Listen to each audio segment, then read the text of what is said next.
Sam O'Reilly for Fight Talk Under the Lights, episode 2. Joined today by Daniel Egbunike, or Danny Darko as he's known. How are you, my friend? I'm good, man. Yeah, good to finally get it, man. We've been trying to sort this out for a little while. For a minute still. Yeah, how's things, mate? How's everything in life? Everything going at the minute? Yeah, everything's going well. You know, everything's got the plan. Got a little bit of an injury right now, so I'm just recovering. So I'll be back later on in the year. You know, back in training, back to make a statement again, you know. Definitely. I want to go back a bit, innit? I want to start, you know, childhood and what it's like growing up where you come from and the struggles in life. And yeah, talk to me a bit about childhood. Yeah, so I'm originally a Kingston boy, innit? Born and bred. I was brought up on Kings Limpton Estate. Yeah, it's me and my mum, innit? Kings Limpton Estate, it's me and my mum for time there, you get me? But you see my mum, like, she got mad work ethic, so obviously yeah, she just got on her grind and whatnot, and ended up getting us off of that estate. And she met her partner, and obviously moved further down into Kingston now, innit? This is still when I'm young, so obviously I've still got my friends from my estate and plus other estates in Kingston where I was brought up, innit, where I used to hang around, you know what I'm saying? Yeah. So like I had the same upbringing as most young guys out there, you know. I weren't major struggling out there, you know what I'm saying? Like I was always everything was kind of easy, cool around my area, you know what I'm saying? Like went through the same shit, naughty at school and stuff. Into like trouble, like we all were, innit? Got caught up on the roads, deep, very deep. You know, ended up losing a couple years of my life, more than a couple years. Because the years that I did on the roads and then the years that I've done in jail, I lost a lot of time. You know, yeah, hanging about on the estate and that. I wasted a lot of time, you know what I'm saying? Yeah. When I could have been doing something positive. Don't get it twisted, you see this boxing thing, I started this years ago. Like, I'm talking way back when I was like maybe like 10, 11. I done a little bit of boxing at one club in Kingston called the Stroder, the bottom of Cambridge Estate. That's where I used to hang around mainly, innit? There was a little boxing gym there. You know Laurent Richards? Yeah, I know Sniper. Yeah, he started there, man. Good friend of mine. Sniper, he started there, you get me? You don't remember this, but I remember one time I sparred with him, innit? And he'd been going down there for a minute, but I just gone there. Ah, that man whacked me up. Cause obviously I kept on going a little bit. There's a few weights different as well, Yeah, he handled me still. I think I was trying to kick him and that. But what's it called? Yeah, I kept on going a bit, and then obviously that's it, like, just kind of got caught up, you know what I'm saying? Yeah. Caught up in the madness. And every time I was caught up, I kept trying to go back to boxing. I was like, yeah, let me get back onto my boxing, and I'll do it for a bit, and then I'll be like, I get caught up again, you know? So what's that doing to your mum? You know, your mum grafted to get you off this estate, and you're still getting yourself into the trouble that you just couldn't shake it. Yeah, like obviously it was breaking my mum, innit? You know, like obviously my mum done her part, you feel me? She's like, that's where I get my work ethic. So my mum, she done her part, but it's like I'd already kind of like, my position, I've already kind of been like established, you know what I'm saying? Like my friends and that, and where I hang around and where I go up, that had already been set in play now, you know what I'm saying? I'm like, what, 10, 11 or something, so I know who my people are. Well, I know who my young friends are anyway, should I say, you get me?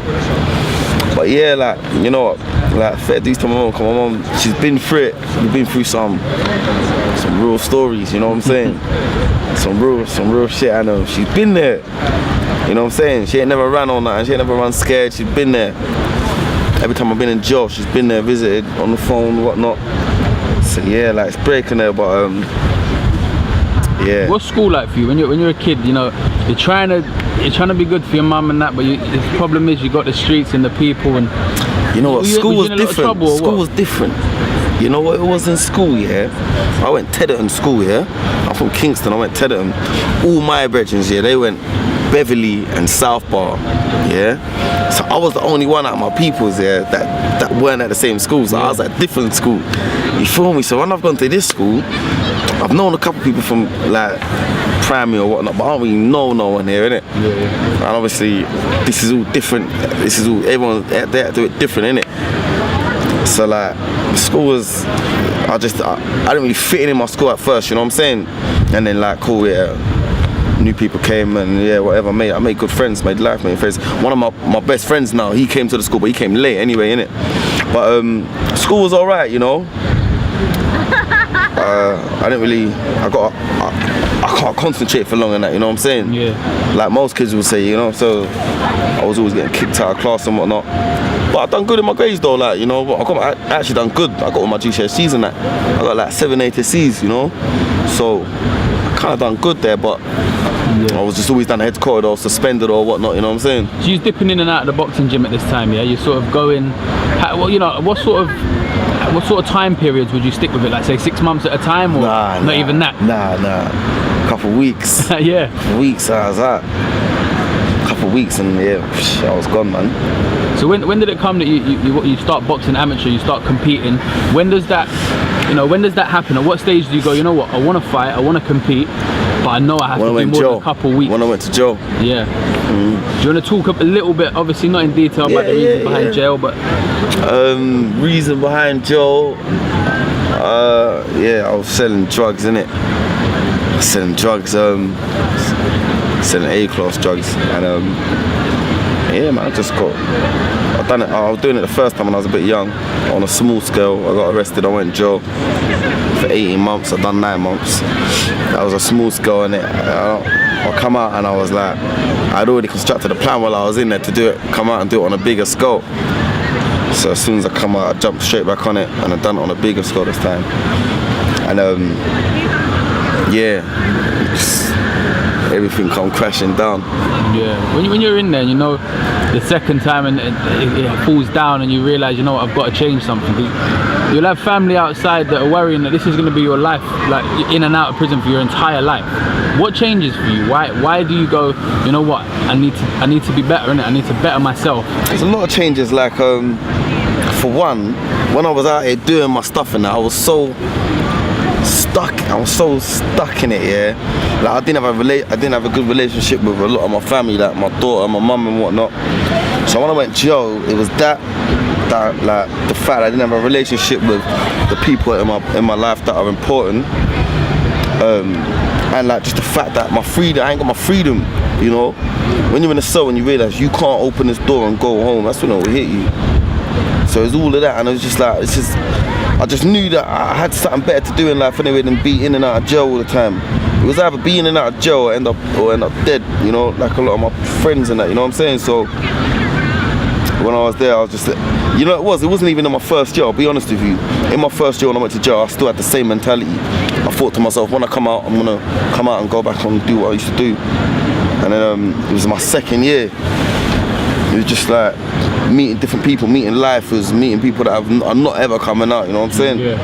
I was just like, it's just long, man. So then, kind of made that decision there and then. Started doing a bits of training in there, running and whatnot, circuits. And then, I hit the roads and got bang in it, man. Yeah, so you decide you're going to come out, you're going to make a go of boxing, because if you don't, you're probably going to end up doing this for the rest of your life. So where do you start? You go back to the same gym you'd been training at with? Nah. So I've come out now and there's a new gym next to my house. True, I'm on tag right now, you get me? So anyway, I've gone to the gym and there's a guy they call Mark Fitch, innit? So he's an unlicensed boxer, thingy boxer, but when I've met him, he's hit me like, yo, I do semi-pro boxing. So in my head, I'm like, oh yeah, I'm skipping the amateurs to jump into this thing, you get me? So yeah, whatever, innit? So he said this to me. He's brought his friend down called Ben Young. Now this is my amateur coach, innit? Ben Young see me and said, look, right now you're shit, innit? Don't listen to this guy, you're shit, yeah? And don't do unlicensed boxing. I ended up doing 1 or 2, innit? Obviously I won them, and then obviously he took me out of it. He said, forget all of that, let me take you to do amateurs, innit? So we started training, that was it, boom. We was training for maybe a year and a half, 2 years before we even had a fight. Sparring with pros, was going on camps. And then we said, look, yeah, let's try and win the novices, innit? I've only had a couple fights, but everyone else did. So I said, yeah, cool. We done it. We cleared up easy. Light work. So we said, all right, you know what? Let's try the ABAs. If you don't win it, at least we've got the novices. These times there, I've only, before the novices, before the actual elites, yeah, I've only had maybe 10 fights, 10, 11 fights. So yeah, we've entered it. There's people that have had like 70 fights, 50 fights. Yeah, we've done it. We cleaned up. We won it and that. You know what I'm saying? So then we were like, look, we're on a good run right now, you know, so we might as well keep the run up. So yeah, that boom, we turn over. See, in these times you're doing these amateur, you know, in the amateur scene and that, is the street still talking to you? You know, obviously you don't lose touch with the people. You still have people trying to drag you back into the life that you decided you wanted away from. Nah, you know what, yeah? One thing I say about my areas, I think it's a bit different to other areas, I think. Cause my area, like, my gym, sometimes I go back to my amateur gym and train. When I go to my amateur gym and I train, a lot of my area will come there to support the training. Because where my gym is, my state is literally next to it, you know what I'm saying? So that if people see my car there, they'll come and just throw out support, you know what I'm saying? Because when I make it, my whole area kind of makes it, you know what I'm saying? Cool. So, yeah, nah, not that at all. It's the total opposite. No one even trying to get me in no mix. There's more proud for you and happy. Yeah, all of that. So now this comes, like you said, you know what? Let's go pro. We've done well in the AMs. How does this, you know, the transition? How do you know you're ready at this stage? Because like you said, some people have 70 amateur bouts and 100 amateur bouts and that. Why at that age? How many fights did you had? How many amateur fights at that stage? What, once I said I was going to turn pro? 17? 17, so 17 fights, 17 wins. Yeah, it's a lot compared to a lot of other people. That ain't a lot. So why was that the right time to turn over? I was confident in it, man. The way I disposed and neutralized of everyone in the amateurs, you know what I'm saying? I've done it in style, like, man. Like, we were sparring with pros. We weren't even sparring with amateurs, because the amateurs that we were sparring with, we were clearing them up. We were just sparring with straight pros, you know, and we was doing well. We was doing very well. We was doing more than holding our own. We was going up to Scotland. We was holding our own. I was going to Dubai. I was everywhere I was going. Yeah, I was making noise. So we thought, like, we knew what we could do. So we said, yeah, man, let's do it. I'd watched certain pros. I've been watching, and you know, it was that as well that made me turn over. I've been seeing a lot of people turn over pro. That I was like, nah, you know what, yeah. I ain't pulling no wool over my eyes, you know what I'm saying? You get a lot of guys that turn over because they want to, you know, they can sell a ticket or it looks good in the bio. Trust me, bro. Trust me. And I'm not really hearing all of that, you know what I'm saying? But I didn't turn over for that. I turned over for different reasons. But yeah, like, you know, I had a lot of people. I've got a lot of people that are proud of me and like that are motivated by what I'm doing, you know what I'm saying? And that was in a position that I previously was in. Yeah. A lot of people that are still in their positions now, you know? I got friends, close friends, family that could have been professional footballers, basketballers, rugby players, runners.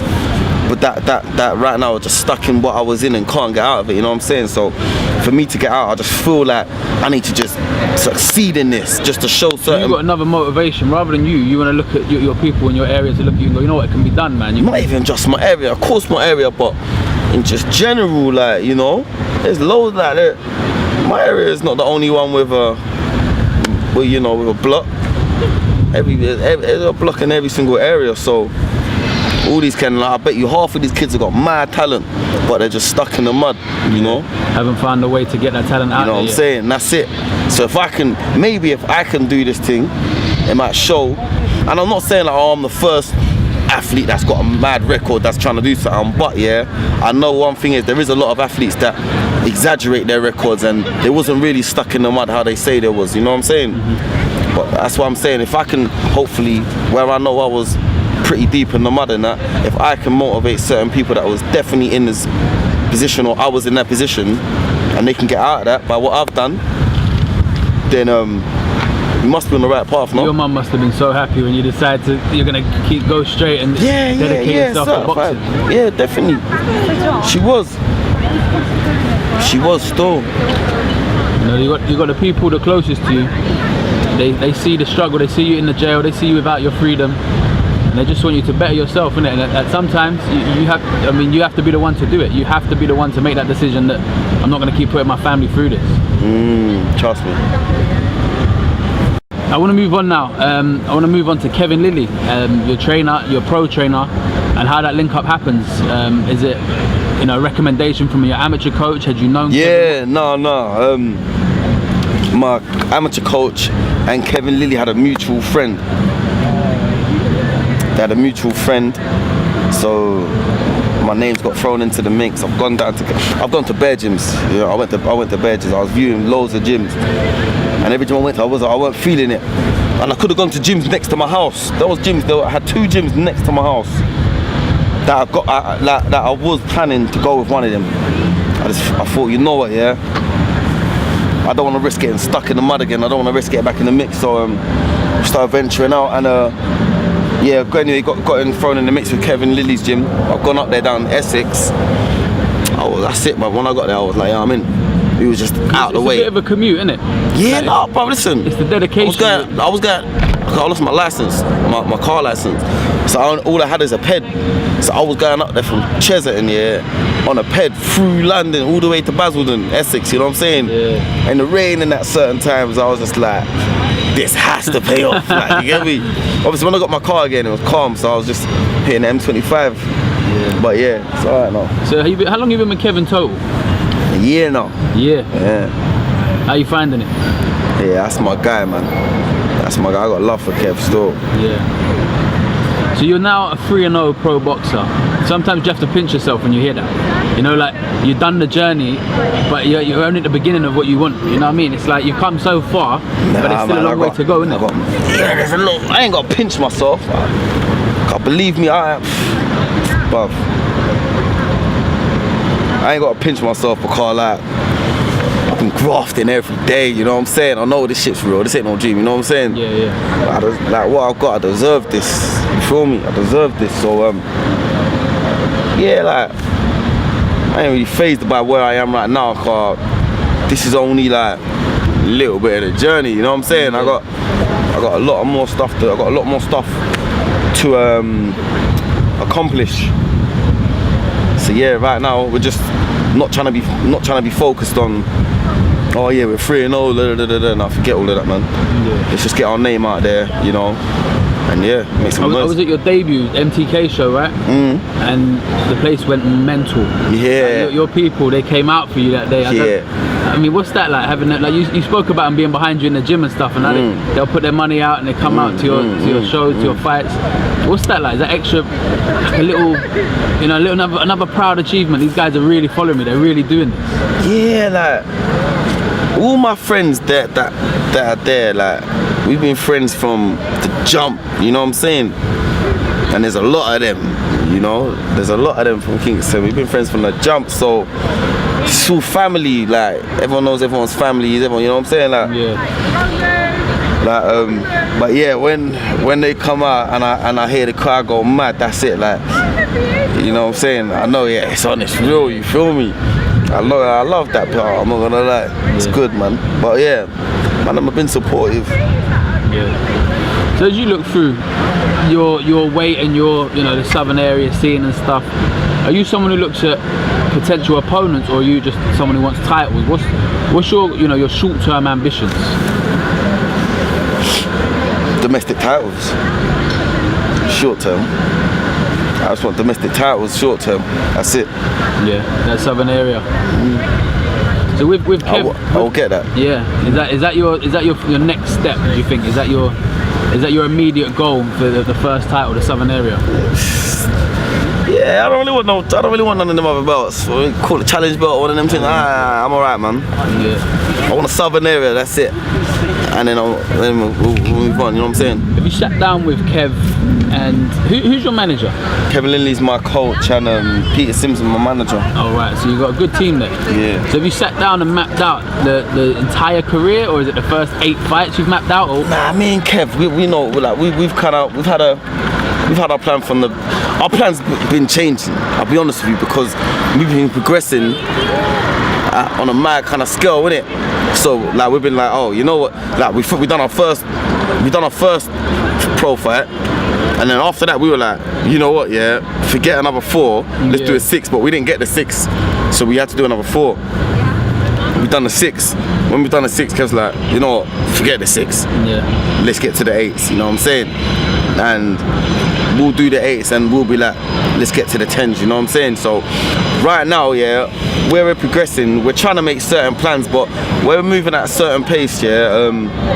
It's hard to like kind of stick by them. You know what I'm saying? Yeah. But it's big things. That's all we know, like titles and whatnot. You get me? So as soon as I come back in October, we'll probably have a couple more fights, get up to a 10-rounder, and then that's it. Whoever's got the southern area, we're coming out, innit? We're coming for you, innit? When you got to have a few, was it 5 months away really, October? It'll come quick, but obviously you need to rest up, minor injury and stuff. Do you take these as positive moments, or are you itching to get back in the gym and get training? Because I'm starving. I'm itching. Do you know why I'm itching? Because you see when I'm on the gram and that, yeah, I see people popping and that now, you get me? I'm like, blood, like I need to get back and make noise again.